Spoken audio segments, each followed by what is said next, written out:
Running a call center is tough. Leading a sales team is a challenge. Luckily, your hosts know what it takes to succeed.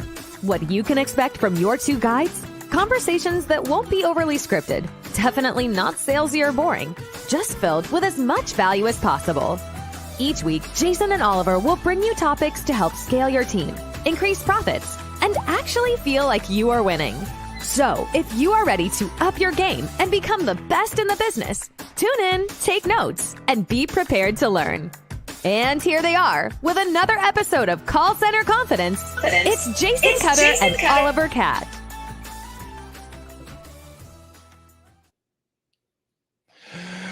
What's going on, Oliver? How are you? Happy Wednesday. Wednesday, everyone tuning in live. Here we go. Week 13. Absolutely. Jason, how you doing? Happy Wednesday. You good? I am good. I am excited for people tuning in the first time, may not know the evolution of how far we've come with that intro and what that represents. For any longtime listeners, longtime viewers, they know that we are constantly trying to improve, working on new things, new stuff. That intro, first time playing that video, awesome. Anyone listening to the podcast version, make sure to check it out online. Super happy with how that came out. Of your handiwork there. So. And yours. Hey, look, we're moving and grooving, and we're bringing new things to the table every single week. It's what's going to be on the table next. Next is going to be the podcast. So if you're listening to this, then it's already happened. If you're watching this live or watching the replay the next week, then get ready to hear about the podcast. Subscribe. That will be coming out in the next week. Which, of course, if you want those updates, make sure to go to callcenterconfidence.com. Your link, I'll beat you to it. If you want to sign up for the reminders, make sure before we dive into it, go to lu.ma, so Luma, Luma, /callcenterconfidence, or just go to callcenterconfidence.com, which has all the links, all the info. Watch these live, watch the replays, get caught up, reach out to us, email us, find us on social media. Hey, you're making me panic now. I'm like, hang on a minute. Did I put last week's episode on the website? I can't remember now. I need to check that. Well, by the time anyone else notices, it will be there, I'm sure. So lots of good stuff, lots of interesting things. And of course, and I'll beat you to this too, because this is fun, because I already know what you're going to say now that we've done 12 weeks of this, is that we do this to help the community. We're doing this to give information out there, to provide whatever value we can. As someone like Gary Vee would say, give away the best stuff for free that we can, just to help the community. Obviously, there's ways that we both help individual or organizations, individuals, call centers. So if you're interested in some help, email us, or if you got questions, email us. You can just do info@callcenterconfidence.com, or you can email either of us, Jason or Oliver or find us on social media. So did I cover all of your normal topics? You went through the list. We're just going to have a checklist on the left-hand side now so we can get through that. So there's so much to discuss, so much to chalk off the list, and so much to discuss because, we've gone through it now. As we say, week 13, we are really kind of getting into the nitty-gritty, and hopefully we're helping every single buddy out there learning and moving with what we're trying to do, and hopefully giving you the tools and the tips to succeed. So where are we heading today, Jason? What are we doing? I think we're going fresh today, right? We're going a little fresh. We're starting out with a new topic in our evolution and cycle. We're going to talk about performance improvement plans. So if you're watching this, if you're listening live, make sure to put in chat. If you're watching the replay, either LinkedIn or YouTube, Facebook, you can also put chats in there too. We'll see that as you interact with it. But let us know you're here, where you're calling, where you're listening from. I keep wanting to say calling, where you're listening from, and what questions, topics you have. So here's the deal. This is a scenario we've all dealt with, is you hire somebody who seems very promising. They're going to be amazing. They're going to be a perfect fit. They said all the right things in the interview, right? Then you put them through your onboarding, which we covered in detail. Your training, you covered in detail. You got them through the nest. You put them on your sales floor. You followed everything we said to do about being a great coach and mentor and leader, not just a micromanaging manager, right? And you did all that. And it still isn't working, and they're not hitting the numbers they need. So then it becomes time for a decision. So it's the performance improvement plan, if you have one in place and it's structured, which we'll talk about, or it's the unofficial double secret probation, which is either you do better, or I'm going to fire you, and you just might not know it's coming because I've just completely given up on you, and then everywhere in between. So Oliver, what do you think about performance improvement plans and whatever name they're called in organizations, right? That not a disciplinary, but like a roadmap to get someone back to where you want them to be. What do you think about when you hear those, and what's the connotation in most organizations you worked with? See, for me, I think there's always certain negativity around all the acronyms with PIPs and PDPs and disciplinaries. I don't know, I'm losing track here. But as you say, what's my thoughts? In my opinion, there is two. And I would always go down the route of saying you have your PDP, which is your personal development plan or performance development plan, however you want to say it. And you have your PIP, which is your performance improvement plan. The way I would look at it is twofold, and don't get confused between the two, because development is, where do you want to develop yourself? It's an area of development. What do you want to add? And the improvement plan is, where are you now and where do you want to be? Now, again, a lot of companies use these in different ways. So personal development plans are usually used in management, leadership, coaching sessions, whereas improvement plans are put into place when somebody isn't necessarily succeeding in what they're trying to do. So, are they hitting targets? Are they hitting KPIs? Are they hitting their metrics? And you'd usually put those in place to manage somebody more to the line, so that you can either manage them to get them to a disciplinary, or I can't even say the word disciplinary, or some kind of coaching session that you'd have to make sure that they're actually able to do their job. Now, a lot of companies, especially who have employment law, would have to use improvement plans to ensure that they've done all they can do from the business standpoint to make sure somebody's doing their job correctly. So there's two on the table. We're going to go into the kind of nitty gritty for each one. And Jason, do you have anything else you want to add to those two from your opinions that you've seen? No, I think that's a great place to start, because that personal or professional development plan, that's what I would put under like business development coaching, personal, professional coaching. I did this thing. I had started it years ago. And then when I worked at an organization, I actually did this with a bunch of the leaders in the organization that some of them weren't even under me directly in the org chart. I just offered it because it was fun and I could do it. It was called Coaching with Cutter. And what I would do is we would just set milestones and goals, and what did they want to work on personally or professionally. And that was a positive. It's like, what is your goal in the business, in your life, health, whatever it is? Let's set some goals. Let's meet, once every other week for the next 6 months, and I'll just hold you accountable, right? There's that kind of like, here's that plan. So that's on the positive. That's the, hey, this is great. I have something I want to accomplish. And then there's just a general negative connotation around the personal improvement plan or whatever that is, that makes people feel like they just got called into the principal's office and now they're in trouble, right? Yeah, nobody wants that. It's the same way when I used to hate it whenever I was either on the phones or I worked in the call center, and my manager would be like, Oliver, can you just come over here for a minute? You'd be like, is that a good thing or a bad thing? What have I done wrong now? And then, as we're all out there, I guarantee every single one of you, when you get called to the boss's office, that's the first thing that goes through your head. It's like you start flash thinking every single thing that you've done wrong, and you think, which one have I been caught on? That's the worst feeling in the world. I love it. No, I don't like that. So, okay, let's start with the simple stuff, because this is the stuff that people can do from a coaching perspective.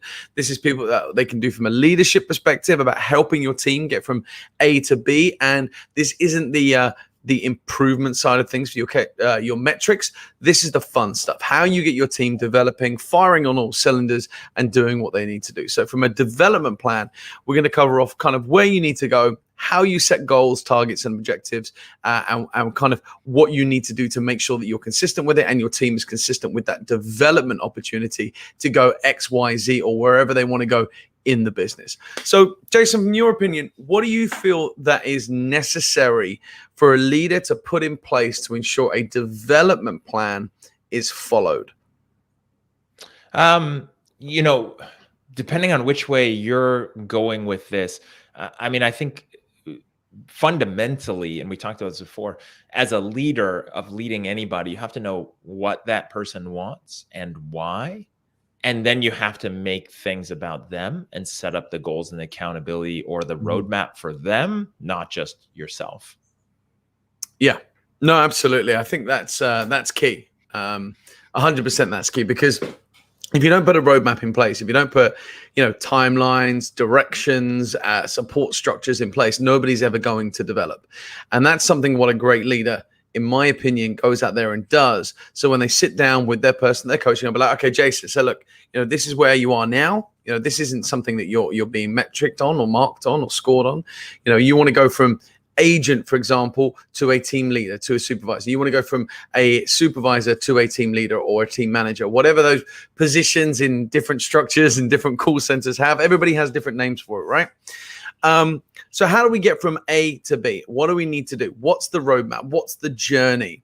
And for me, it's about putting things in there that if I was that manager, if they want to come and take my role, it's great, because not only am I helping them achieve that, I'm also creating a succession plan, which means for me, I can move up. A lot of companies I work with in the past don't like to promote within until somebody else is ready to take the reins underneath you. And that's something that a lot of great companies follow these days, because then they know that that team's being left in comfortable hands and everybody can kind of get on with what they're doing. So for me, it's about putting those milestones in, as you say. So, if you want to become a supervisor, it's about putting in there, X amount of time following and shadowing an existing manager, working on coaching and feedback forms, working on development plans with other people, and kind of going down that route. Now, I'm not saying specifically that is the role, that is the journey we're taking, because it depends on whatever role you want to move into or where you want to develop to.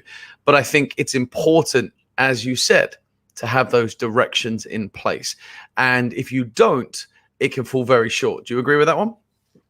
Yeah, I think without the plan, and I think one of the big keys too, and this is where I see these kind of plans struggle and fail, is where the organization wants it to happen. So the manager says, I want to backfill behind me. We want to move somebody up. I want to make sure I have somebody on deck so that my boss who's asking me to move up, like I can fill that in.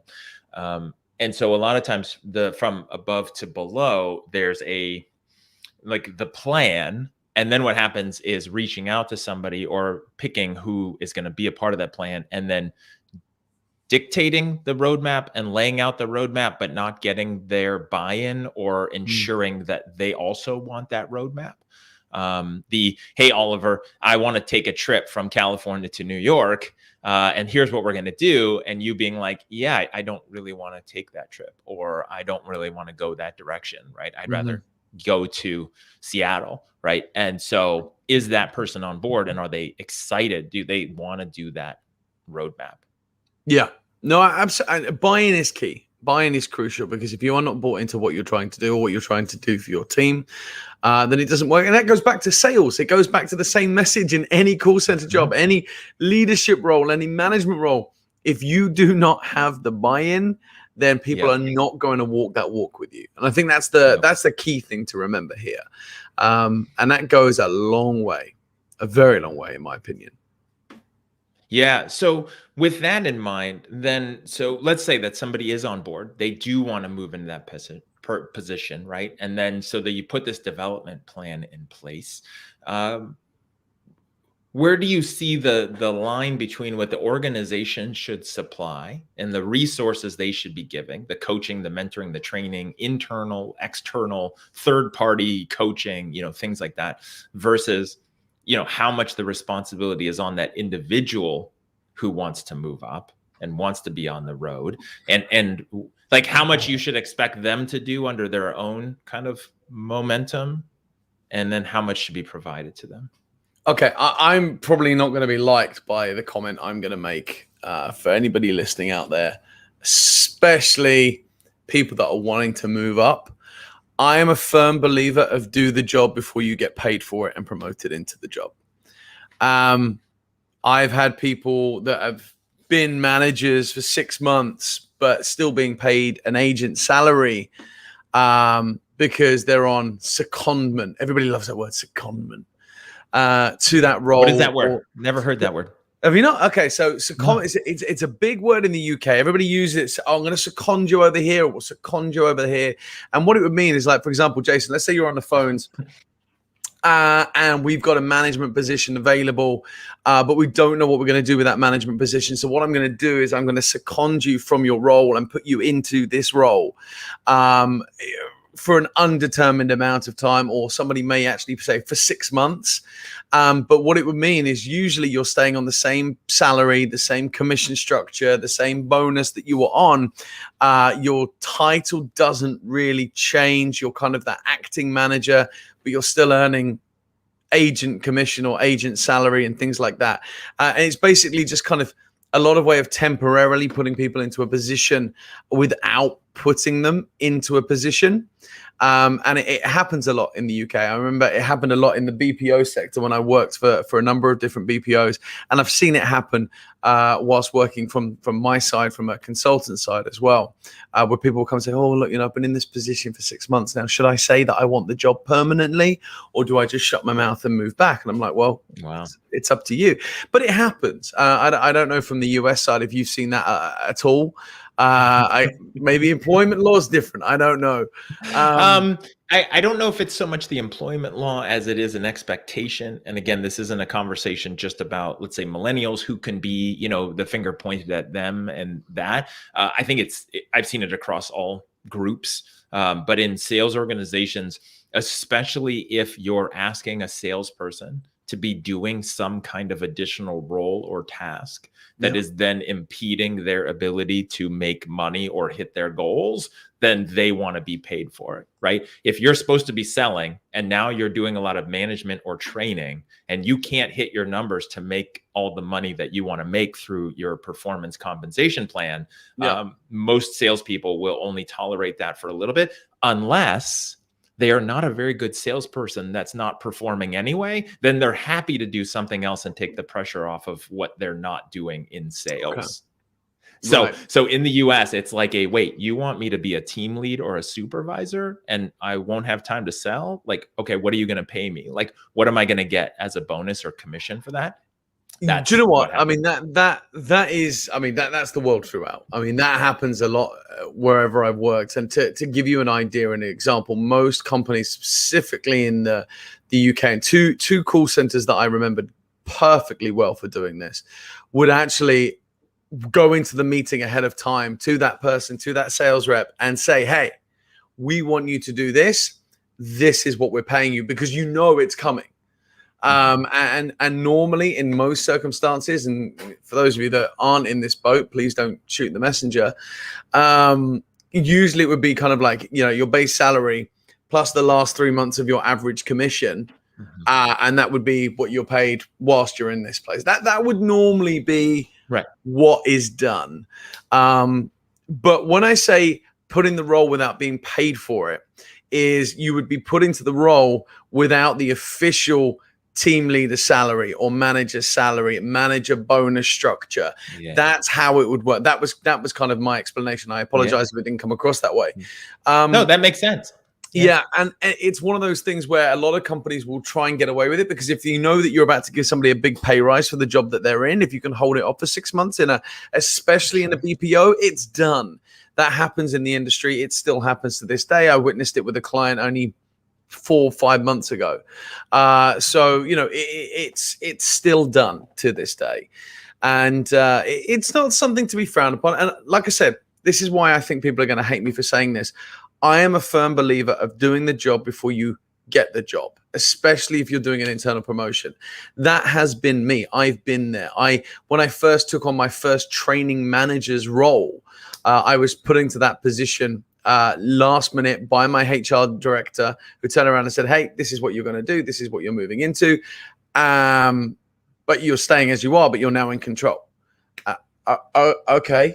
And then it took me, I don't know, 3 or 4 months before I plucked up the courage at this point to speak to my my then site director and say, "Hey, look, I've been doing this role now for like 3 or 4 months. Do you plan to keep me in this role? Am I going back to what I'm doing? I'm not being compensated for it."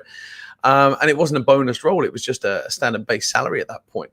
So from my perspective, I earned the right to do that job that I got moved into. Again, happened in the job after that as well. So for me, by having somebody who's got a development plan already in place and going back to where we're trying to go with this is do the job, go in there with experience, put that on your development roadmap. And if you've got that person's buy-in, say, "Hey, look, come in out of hours." And that's usually a question or a comment that people hate is like, stick around for an extra hour after your shift on the phones and shadow the manager for an hour. Stick around for an extra hour and come into our management meeting so that you can understand what we're doing. Because I've witnessed new team leaders get promoted into that position and gone, "Wow, I didn't know it was this stressful. Wow, I didn't know we had to do that. What do you mean I've got to jump on a conference call and give my opinion on why agents do this, and this? We didn't know that you had to do this when we were on the phones. We didn't know that you had all of these meetings and all of these conference calls." And for me, you set somebody's expectations right, you get a lot more from them off the bat because they are ready to develop themselves when they get into that role. What do you think of that? I think that's so true. I think there's always a lot about a position that people don't see that's done behind the scenes or done out of sight, where you think it's easy. Oh, it's easy to be a team lead. It's easy to be a supervisor. Oh, it's easy to be a sales manager, right? They just sit in their office all day and yell at people every once in a while to close more deals or hand out cash or gift cards or, post up the stats every day. Right. It seems like they just sit in there and hang out. Right. And most people don't realize what happens. And yes, I've also known some sales managers who that's what they do. And I've actually taken their office away from them and put them in a cube because they just hide in their office instead of managing.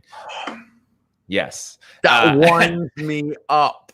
It honestly, it winds me up. And as far as I'm concerned, you have an office to do your meetings. You have an office to do your private and confidential work. Team managers, call center managers, supervisors, sales coaches, trainers, sit on the floor. Sorry, ran over. That's it. All right. And I know Noted. That's an unpopular comment. Noted, but it's also true, right? I mean, it's depending on your position in the organization, you want to be as close to the front lines or your people as possible, right? If you're the general in the war, yes, you're 20,000, 30,000 foot view. You're back. You need to see the whole battlefield, right? The CEO, the VP of sales, they've got to see the whole battlefield. Those managers you mentioned, you want to be in it. So a lot of people just don't see that. They don't see how much work goes into it, right? Think of kids, right? Kids think parenting's easy. Oh, it must be so nice. You just go to a job and then you just hang out like, oh, okay. Yeah. And that's why most kids are like, I can't wait to grow up so I can get a job and have money and be an adult. Oh, okay, good. See how different that is from being a kid. And I think that's what happens a lot where salespeople are like, oh, team lead seems easy, right? You're just hanging out and helping people close deals. And it's not that it's harder, it's just different. And I love your point of which it's a tryout. It's a trial. You also want to see it. And when I've seen people who feel entitled to it and they raise their hand and it's like, I should have this position. And then they get into it and they don't realize it, then that causes issues versus, hey, I want to do this position. Let me try it out. Let me shadow you. Let me see what it's like. Let me try it. Let me put in the effort first. Then it makes a big difference. And, I think there's a responsibility, though, too, to both sides, which is the person who wants to move into that new role on their development plan is how much effort do they need to put into it? That's their responsibility. And then also from a company perspective, how much support are they willing to give? Not financially. I mean, like training, professional development, personal development, coaching, getting a coach, assigning a mentor, putting them through training and workshops, instead of what we've talked about many times, which is assuming, oh, they were a good team lead, they'll be a good manager, right? Again, it's a different skill. It's a different set of tasks. Yeah, no, I completely agree with that. I mean, to give you an example, something that I actually set up for a company a couple of years ago was a management development program. And it wasn't something that, you kind of go to and you kind of tick a box and you're done and you're dusted. It was an ongoing thing. But instead of it being the whole theory, it was more practical. And I think this is where companies can benefit from, especially from a development standpoint, if you want to develop managers, is putting something like this in place. And it's really easy to do. I mean, don't get me wrong. You have to be consistent with it. You have to follow protocol. You have to make sure that everybody is doing the same thing. But what you are doing, you are preparing your team to go into that role. And it isn't just, this is what you need to do as a team leader. This is how you manage people. That is part of it. That's part of the training that I do. And it's part of one of the content pieces that I do, which is, it's called Buddy to Boss. So it's that transitional piece. And we spoke about that in week 1 and 2, if I can jump back 3 months. So. Yeah. But what this program was let's sit down and let's go through every stage of that development that you're going to need, so that when you do that role, fair enough, if you're not given training when you're in that role, that's on your managers, that's on everyone else. But what I'm going to do is I'm going to put these markers in place that you are going to follow to make sure you're ready when that position or when that time comes. So we did things like interview skills. What are the things that you need to know in a manager's or team leaders or supervisors interview that you're going to get asked? Now, we weren't arming them with the answers, but we were preparing them. So we were doing mock role play interview sessions. We were doing reporting. We were doing conference call etiquette, things like that. Email etiquette, writing etiquette. I mean, I laugh because I worked for a company where I emailed out the managers one day, and this new manager who'd been in the position a couple of months put on their out of office. And I mean, everybody does it. So I'm not just talking about one person. I've seen it in different companies, but I remember, and I'm paraphrasing here, it was like, hey, I'm currently out of the office, sunning myself on a beach with a cocktail. I'll be back in 2 weeks. Please contact this person. And I'm thinking, you're in a corporate environment and you're telling me you're on a beach having a cocktail. I'm like, okay, yeah, there's fun. There's light-hearted, but imagine an external client gets that. Yeah. Imagine somebody that you're selling for, especially in an outsourced environment, gets that. And your client gets your team leaders out of office and goes, so who's in charge then? Why don't I know that they're on holiday? Yeah. Awkward. So there's a lot of things. So there was all different markers, and it was part of like a 10-session program. But that's a really good thing to implement across your business, across your company. And again, Jason and I, we can help with that if that's something you're interested in. But we can put something like that in place that your team can run. And the good thing about it is it's a simple process to follow, because there was workbooks involved, there was notes involved, so that when you turn up to your interview, you say, hey, look, I've done this amount of shadowing, I've done this amount of support. There's a lot of things you can kind of add to that from a development buy-in standpoint. I mean, what do you think of that, Jason? So I think all of that is super important. I think one of the biggest takeaways from this, and then, let's talk about the dark side of the plans, the other plan that we want to talk about, is I think these are super important to have. Professional development plans. Also, another topic we were going to talk about, and we'll cover it in future weeks, but succession planning, things like, okay, so here is a plan, documented as much as possible, that people know the blueprint of what's possible. So you're an agent today. If you hit these milestones, or you achieve these goals, or you're here for this much time, you can move up. Here's kind of the pathways that are available to give the people who want to move up or around that roadmap and that hope that they're not just going to be an agent for life, and that the company cares and will support them. Some people may not choose that. They just want to be an agent, a salesperson. They're happy with that. That's where they're most effective, which is great. And that's fine. Others will want to test the waters and move it out. So when you have this and you can structure it and let people know, interview process, recruiting process, onboarding process, training, like let people know, like we have a structure. Here's the options. Here's what we will do. Here's what we expect if you want to do that. Yeah. If you can do that up front, it's great. Obviously, it's also got to be a part of your company culture, your corporate culture, where it fits with who you are and you supporting people to grow and improve and go through like the workshops and the stuff that you mentioned is a part of the culture, and a culture that's based around learning, development, growth, and things like that. So that's super important. And in my opinion, it's very important to have that, which if we look at it, like that's the positive, that's the carrot, that's like where people could go.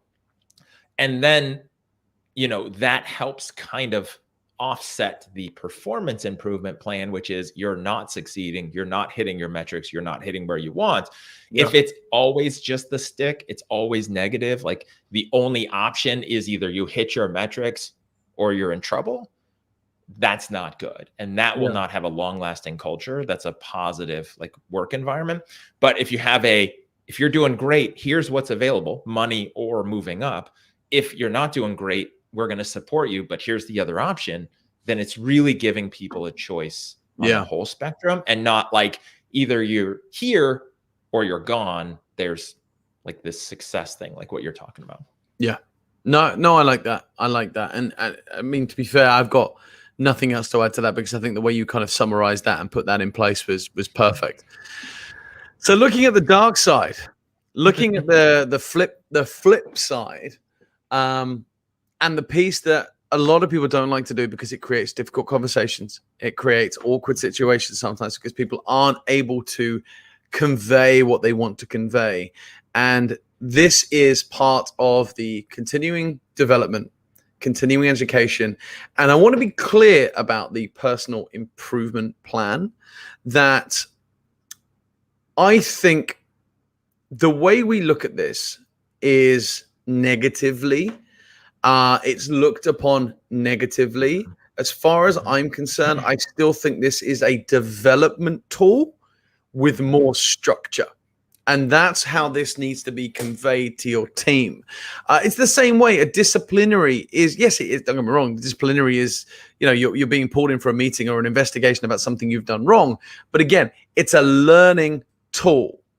It's for somebody to come out of that disciplinary and have learned not to do it again. Now, don't get me wrong, somebody who's done something severely bad, who's being dismissed from the business, that's a different story. But when you're pulling somebody in for a warning, or when you're pulling somebody in for a written warning, it's all part of the development. And I want to be clear with that. And that is exactly what the performance improvement plan is.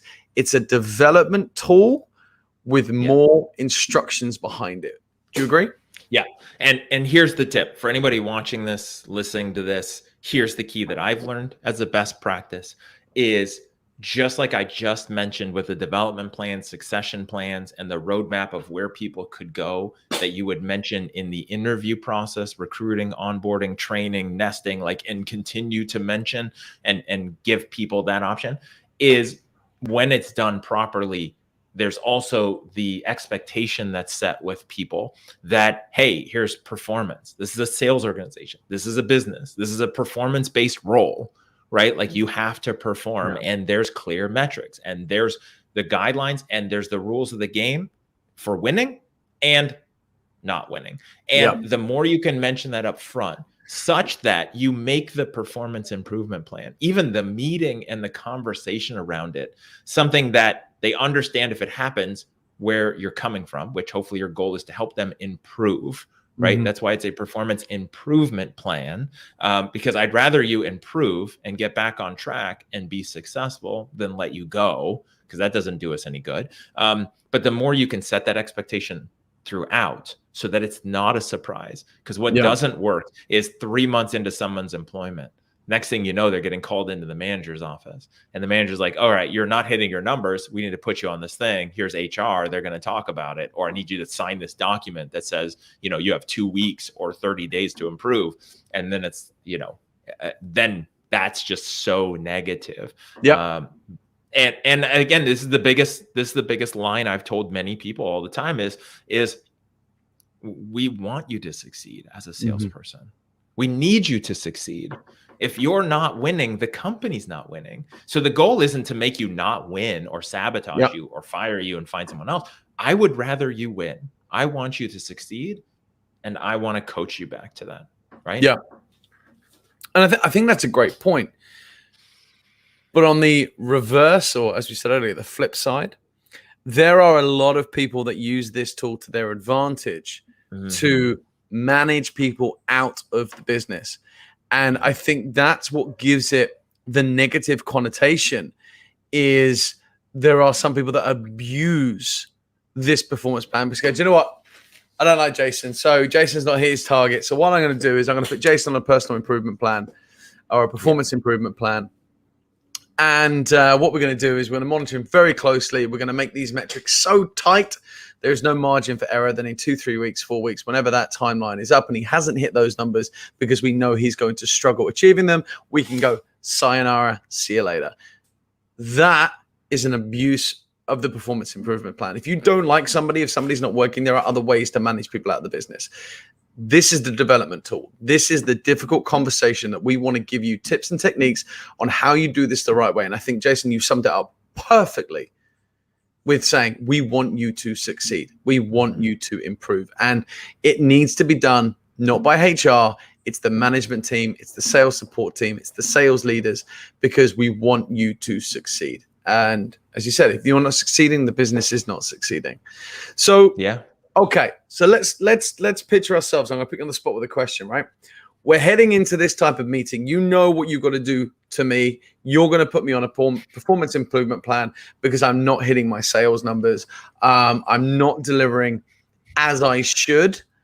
So we head into that meeting from an expectation standpoint, because I think it's clear that we have to set expectations in these meetings. All right. It's not about being nervous and conveying what you want to convey and how you do it, because that's up to you. We can give you tips and tricks on what to say and how to say it, but ultimately you got to get the right message across.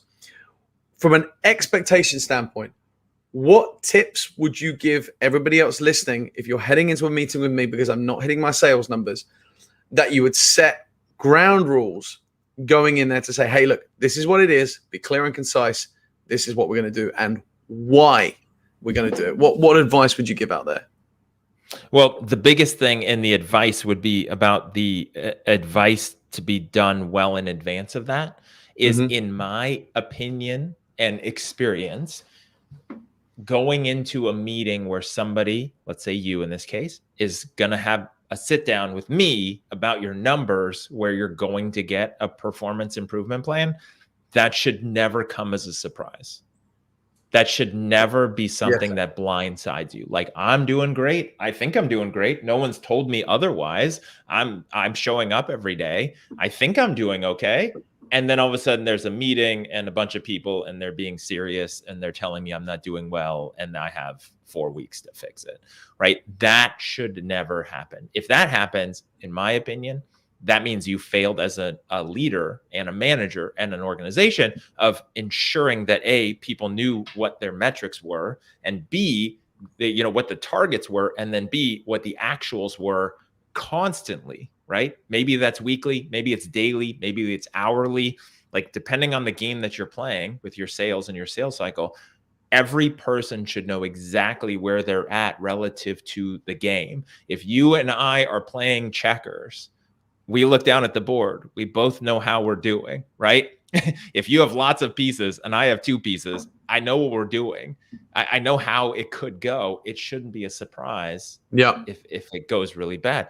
And I see a lot of organizations where it's just a mystery. It's a black box. The stats aren't obvious, and there's no constant updates. There's no constant coaching. There's no constant performance metrics and reviews on a regular basis saying, here's where you're at. Here's where you need to be at. Let me help you and coach you. I think that's the biggest thing. When somebody sits down for one of that meetings, it should not be a surprise that the meeting is happening. I could not agree with you more, and I think that's really great. And I want to touch on a couple of points you said there, and everybody kind of think about this when you're doing your leadership techniques, how you're sending out information, or whatever it is you do to support your team, wherever in the hierarchy you sit, because I think it's important. The way you communicate that this meeting should not be a surprise is sending out your daily stats, weekly stats, monthly stats, highlighting where people are succeeding and not succeeding, and then having follow-up conversations. And I think that is something, as you say, you failed at this point as a leader. If you get to that point and you haven't done that, for me, you need to be able to evidence this as you go through it. So if I was heading into that meeting with Jason to say, hey, Jason, I'm going to put you on a performance improvement plan, he would have known for the last 5-10 days, or what, I mean, 10 days may be too drastic, I don't know, but say 5 days at least, that I've been sending out my daily sales numbers to the team, whether it individually or group, and I'm highlighting green for well done, I'm highlighting red for not so great, but then I'm following that up with a conversation. I'm saying, hey Jason, look, the last 3 days here, look, you've not hit your numbers. Why is that? Talk to me. Have a conversation. Maybe the 4th day you have another conversation. Then the 5th day, actually, you know what? You say, look, you got next week to get this, or we're going to be going into an improvement plan process or something. Set the tone, and I think you nailed it right on there, Jason. With that, it should never come as a shock. I think for me, the times that I've seen it come as a shock is when it hasn't been sales agents that haven't had the metrics. It's been people that work within a HR environment or a training environment where, and me, if you can't measure it, you can't manage it. You've always got to put a number back down to it, where certain managers haven't put metrics in place to manage their team because they're not a number producing team. So for me, I think that is when it does come as a shock to some employees, because they're sat there having those conversations going, but I do this on a daily basis. I do that on a daily basis. Yeah, well, you're not doing it the way I like it to be. It's kind of you can't justify or quantify why those people are going into those meetings. And I think that's a difficult one, wouldn't you say?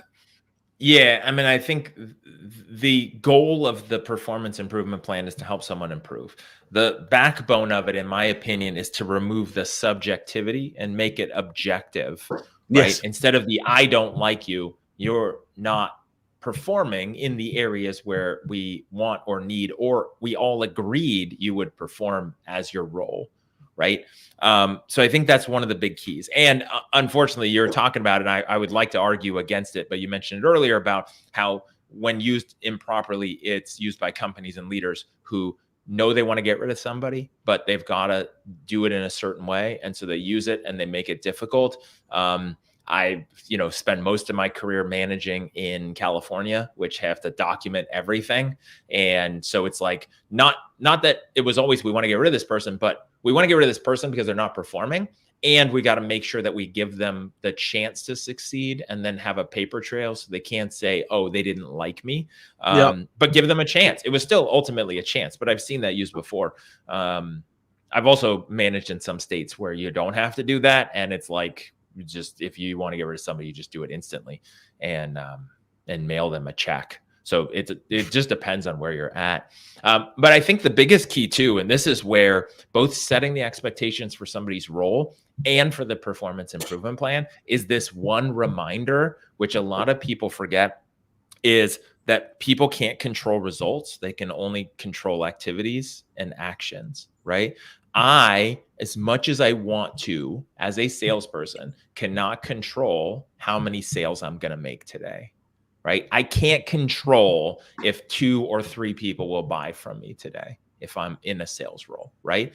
What I can control is the amount of calls that I make, or the amount of time I'm on the phone, or the amount of outreach I do, and trusting that formula equals the number of sales. Following a process, if I have the skills that I need. And so one of the big keys with performance improvement plans and accountability and management is, yes, I want you to do goals. Like, let's say I need you to close, you should be closing 2 deals a day, but working back from that, you can't control 2 deals a day, right? I can coach you, but I got to know you, like, how many calls are you making? What's your talk time? What's your after call work handling time? Like, are you spending most of the day putting in notes instead of making calls? Are you spending most of your time taking breaks and procrastinating instead of doing what you're doing?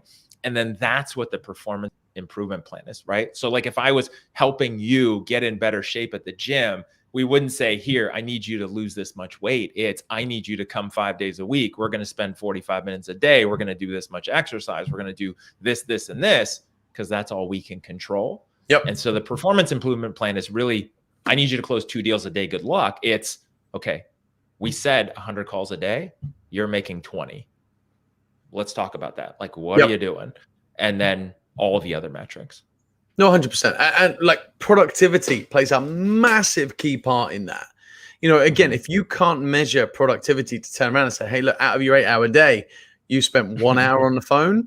No wonder you're not getting 2 deals a day. Correct. And that's it. And again, this goes back down to all the targets, the KPIs and the metrics we've talked when it comes to onboarding, training, recruitment, leadership. You know, setting expectations from the off is key. And when people are going into these improvement plans, make sure you can evidence everything and you can talk about everything. And remember, when you go in, these types of conversations isn't opinion. It's not thought. You've got to go in there with fact. You've got to go in there with information. I've seen leaders, and this is a big tip for anybody out there. If you don't go in there with fact and your agent starts questioning you about something and say, hey, well, look, you know, actually, do you know what? Yeah, I had only got an hour on the phone because the reason being I spoke to IT and I've got 7 hours worth of downtime because my phone number didn't work. Right. All of a sudden you look like an absolute fool because you've not thought of, not everything, because nobody can think of everything. But when you go in there, make sure you go in there with as much knowledge as possible. You need to know the answer to every question before you even ask it. Yeah. And it only takes one of those meetings to learn to always check all of that, right? To look at the productivity, but then also hours worked and then what other dispositions they might have. Because it might be, oh yeah, I had a doctor's appointment and I never came back and I worked an hour and a half that day, but I spent an hour on the phone and I closed 1 deal. It's like, okay, that's winning, right? Good job. But if I don't know that, then I look really bad. Yeah. And so, yes, you got to cover all your bases. I see a lot of managers who just jump the gun and just assume like these numbers are bad. What are you doing, or why aren't you doing what you should be doing, instead of like looking at the whole picture and pulling all the details. I think the other part, and this is key, that I've always done, and you've got to do it in the right way, just like sales. You mentioned this early on. It's like, just like sales, just like anything else, you have to have buy-in, and you have to say this with the proper tone so it's not defensive in the same way you would do in sales. But when in that performance improvement plan conversation, one of the things I always ask is, are you happy here? And do you want to be here? Like, is this something you want to be here, stay at, and succeed? Or do you not want to be a part of this? And you've got to say it in the right tone. You have to have the right relationship. You have to be empathetic, but also a leader and supportive in that, and say it in the right way, instead of like, hey, Oliver, so what, do you want to even be here at all? Like, that's just gross. And same thing with sales. Like, what do you mean you need to think about it? Like, what is there to think about? Like, that's just also gross. But just check in, because sometimes the activities that people aren't putting in is just the outward manifestation of that they not happy, that they don't want to be there. And the performance improvement plan is just going to be even more painful, instead of a heart-to-heart conversation, which is, do you want to be here? And if they say yes, great. I want you to be here as well. Here's the roadmap. Let's go. I love it. I couldn't have said better myself. Tell me, so I'm curious, Oliver, because we're agreeing a lot on this, a lot of great content. Yeah. Tell me, do you have any things that come to mind, any stories, any times where you've done an improvement plan or coached someone to give out a performance improvement plan, and like a horror story, or if you want a success story, or when it worked out? Like, I don't know. I feel like you've got to have some stories out there. Yeah, no, I've got a few. I've got a few that I've implemented. I've got a few that I supported and helped other managers implement to do it. And actually, do you know what? To be fair, I want to talk about this actually, because this is something that people need to be aware of, right? I worked for a company where they put a manager on a performance improvement.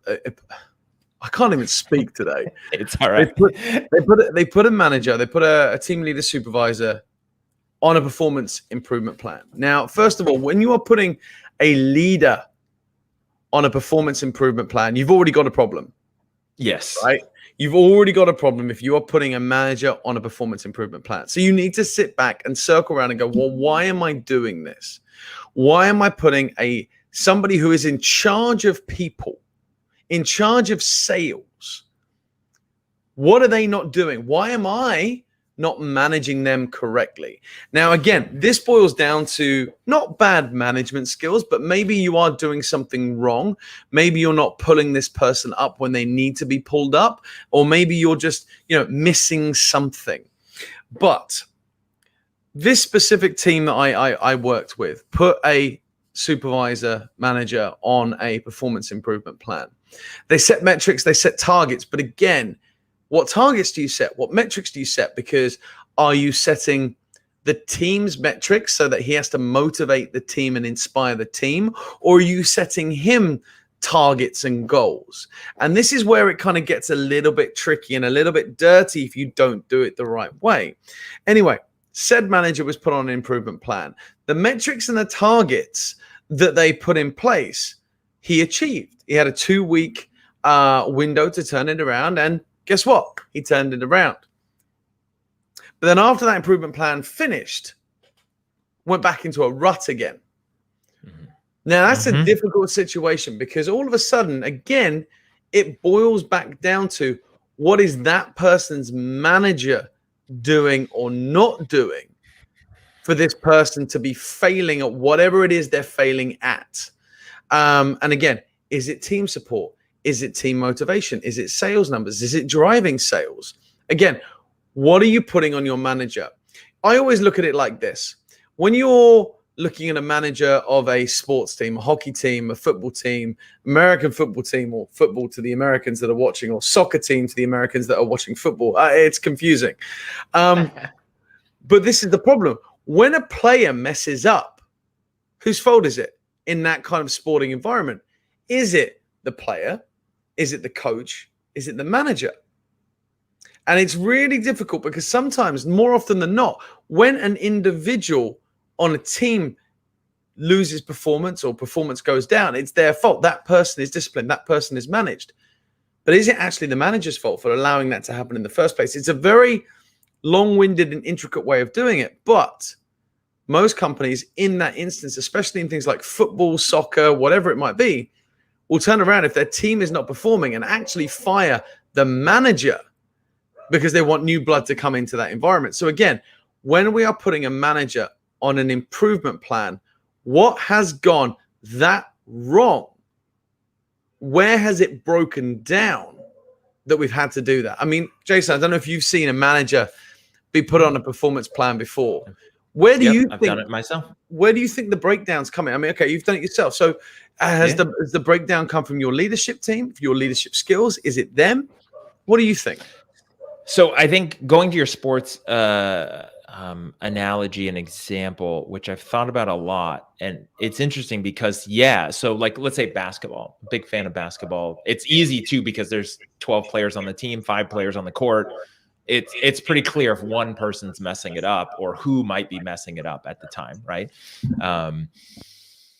I think the biggest thing, and where the coach gets fired, the manager gets fired, somebody like that, where they're in trouble, is where it's not working and they're not improving it and they're not fixing that dynamic. Now, there's times where superstars are calling the shots and the superstars like, hey, by the way, like, I don't like this coach and we're not winning because of them. And they point the finger. And then the back office and the owners fire a coach because they listen to the superstars, which happens in sales teams as well. I've seen owners literally jump over the managers. They're talking to the superstar salesperson because they see where the revenue is coming from. That person tells them what they like and don't like about managers. And then people's heads get put on the chopping block or the list of the problem, right? Like, we'd be doing better if it wasn't for Bob. Bob's a bad manager. We'd be winning, right? And they may or may not be listening to the right person. So I think that's the case too. I think in the sports example, right? Like, if I got a player who messes up, that's life. It's going to happen. Everyone's human. If they mess up day after day, game after game, and I'm not adjusting as a coach or coaching or improving or, holding that person accountable, if I'm just tolerating that, then that's on me. right? Like what's the point? What am I even there for? So same thing in a sales environment, right? We have a bad day as a sales team. Owner goes to the manager, or VP goes to, the team lead and says, what happened? And what are we going to do about it tomorrow to fix it? I don't know. Okay. How many more days of I don't know, or let me see what I can do without it improving, are you the problem? Because you're literally not in control of anything. And yes, I have put managers on, team leads on performance improvement plans, which is, we need your branch to do this. They should be doing this. Your team should be performing. And one of the keys that I always do, though, is if I'm doing a performance improvement plan at any level, managers specifically that we're talking about, I always have a comparison. I always have these 3 other teams of reps are here, you're not, which tells me it's not recruiting, it's not training, it's not marketing, it's not the cubes, it's not the TVs in the lobby, it's not the artwork, it's not the snacks, it's not, right? I have 3 good examples, and then I have your team that's struggling. And so it's you, right? At some point I can prove. I have 3 branches, 3 different offices. 2 are doing well, 1 is not.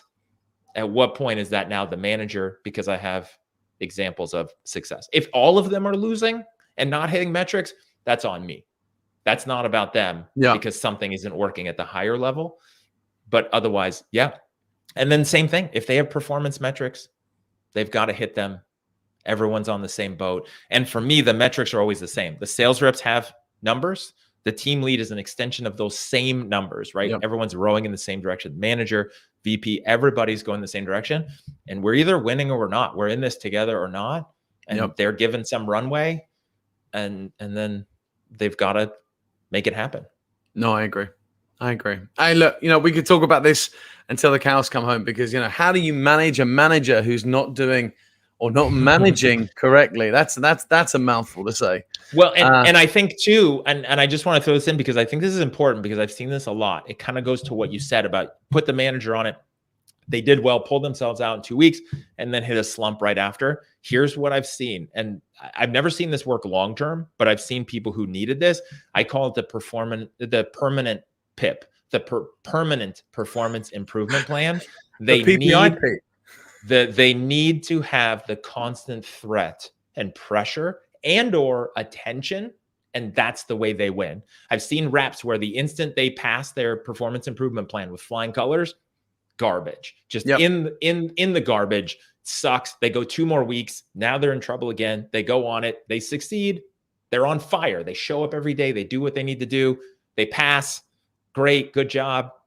And it's like, you know what? We're just going to keep you permanently on the threat of termination, because that seems to work. And that's not a good long-term thing, but some people, they're not motivated enough internally. They need that pressure. No.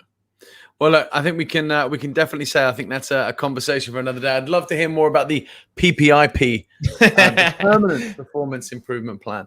And also, I think another key topic for discussion is managing managers that aren't managing.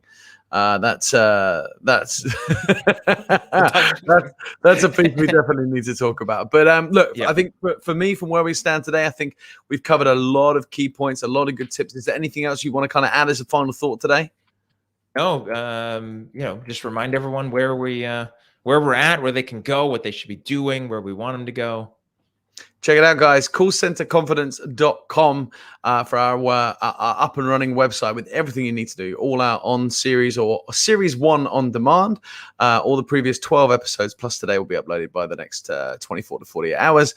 And of course, not forgetting Luma, lu.ma/call center confidence to register for your live notifications. You get an email just before we go live so that you can click a link and come straight to our website and watch it directly. And of course, don't forget our LinkedIn page and Facebook page are also streaming live as well. Instagram's up and running. Podcast is coming. So much more to talk about. I'm sure we'll have some more updates for you next week. But that's it from me. Jason, thank you very much. As always, it's been an absolute pleasure. And of course, check us out, message us, let us know what you want to talk about. And thank you very much for watching for Call Center Confidence with Cutter and Catt, episode 13. We'll catch you next week.